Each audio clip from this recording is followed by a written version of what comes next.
Hi everybody, this is Leonard.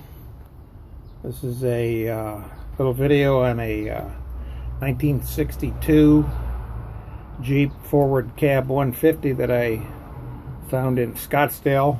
Had it shipped out here, and somebody a long time ago put a Chevy 327 in it. And this thing hasn't been started up since 2001. And they put a 4-speed in it on top of that. So there's the 4-speed shifter nestled in that edge there.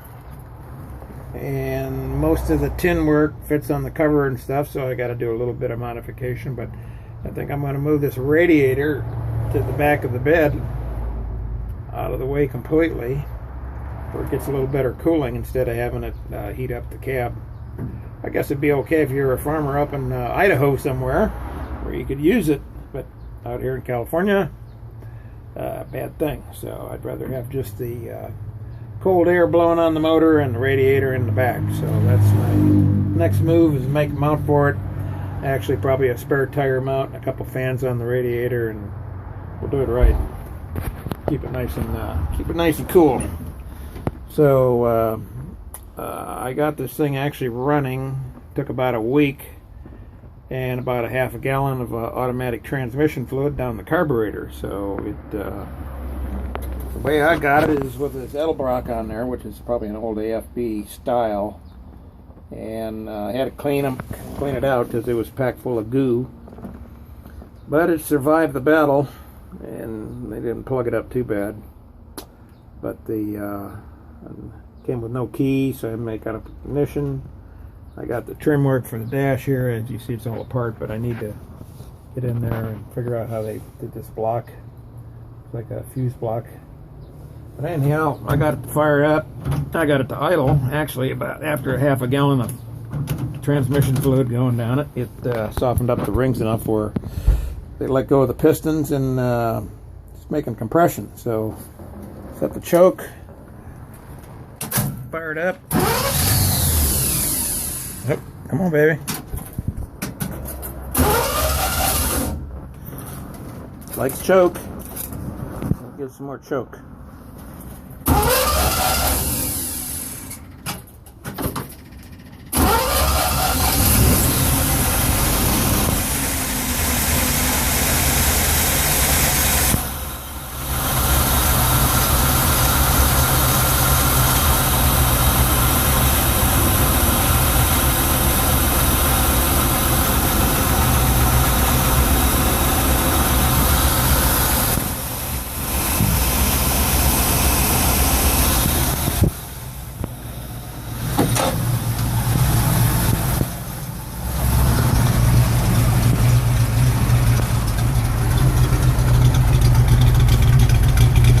It's got a little cam, must have an RV cam in it.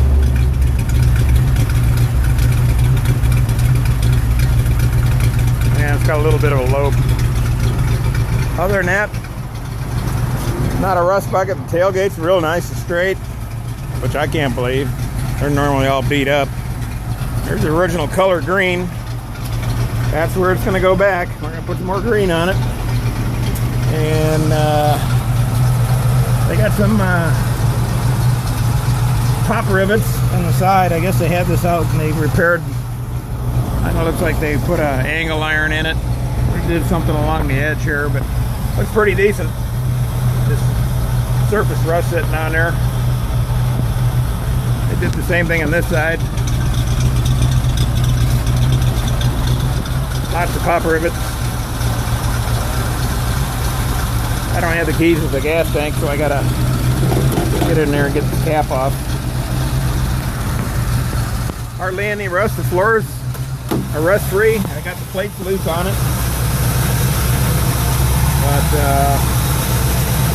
not bad.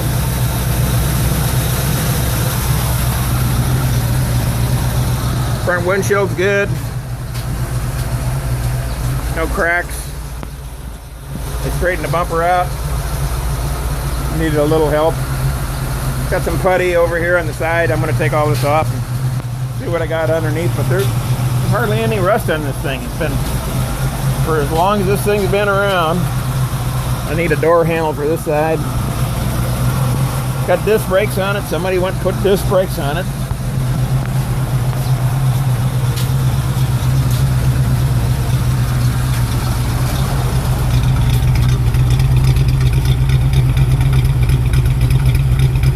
Burns nice and clean.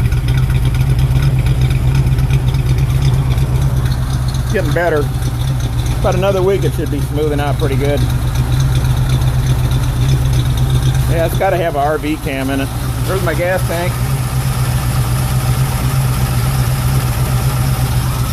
I got about a 5% mixture of leaded racing fuel. Just keeps the pistons lubricated when you got the rings stuck on them.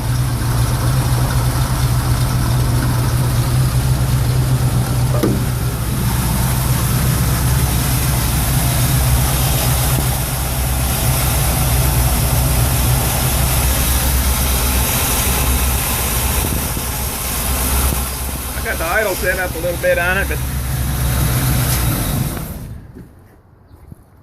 nice and quiet now. So I get the putty off it. I got the brakes working good. Transmission works good. I had it up on jack stands and shifted through all the gears. Rear drums are good. Front disc brakes are good. Shift's good.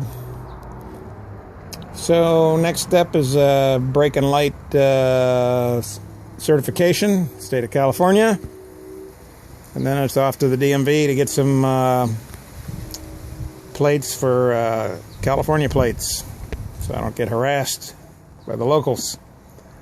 It's got locker hubs on it. Well, that's pretty nice, not bad.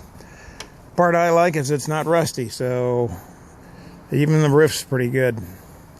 I'm going to take the windshield off and reseal it.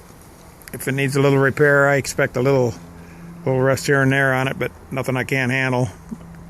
That's what I do for a hobby, metal fabricate, so I'll make some new pieces for it.